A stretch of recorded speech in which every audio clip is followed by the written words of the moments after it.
Hello guys, this is Sajid R K. তো আজকে কথা বলবো একটা ইন্টারেস্টিং ঘটনা নিয়ে।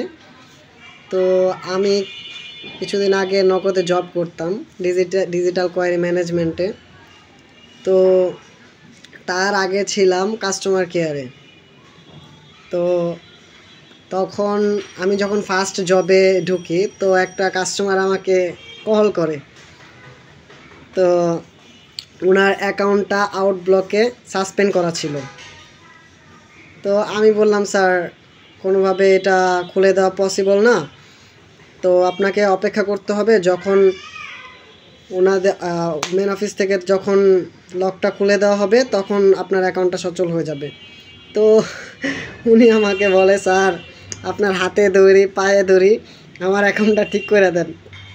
কয় যে, স্যার আপনার নামে আপনার ফ্যামিলির নামে মিলাদ পড়াই দিব, তাও আমার অ্যাকাউন্টটা ঠিক করে দেন।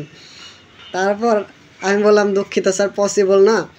যখন যখন মেন অফিস থেকে অ্যাকাউন্টটা খুলে দেওয়া হবে তখন আপনি লেনদেন করতে পারবেন। বলে, স্যার ভুল কইরা গেম খেলে ফেলছি, বাপের জন্মে আর গেম খেলবো না, আল্লাহর হস্তে মাফ করে দেন। কই দুঃখিত স্যার, সম্ভব না। পরে কয়, স্যার আপনার কাছে যদি 5,000 টাকা থাকে, আপনি যদি খাইতে না পারেন আপনার কেমন লাগবো? আমার অ্যাকাউন্টে 10,000 টাকা আছে, আমি দেখতেছি কিন্তু খাইতে পারতেছি না। ওই ওই মুহূর্তে ভাই হাসি থামায় রাখা যায়? তারপর হাসি কন্ট্রোল কইরা বললাম, দুঃখিত স্যার, আমাদের দ্বারা পসিবল না। যদি পসিবল হতো আমরা আপনার অ্যাকাউন্ট ওপেন করে দিতে পারতাম।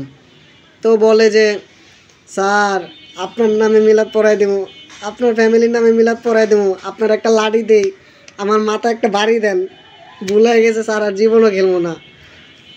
আমি কই, দুঃখিত স্যার, সম্ভব নয়। যদি সম্ভব থাকতো অবশ্যই আপনার অ্যাকাউন্টটি লেনদেনের উপযোগী করে দেওয়া যেত। যেহেতু সম্ভব নয় সেহেতু আমরা এখন পারছি না, আপনাকে অপেক্ষা করতে হচ্ছে। পরে ভাই গেছে এই মালে যা হাসাইছে ওই দিন ভাই, এই কাহিনি জীবনও ভোলার মতো না।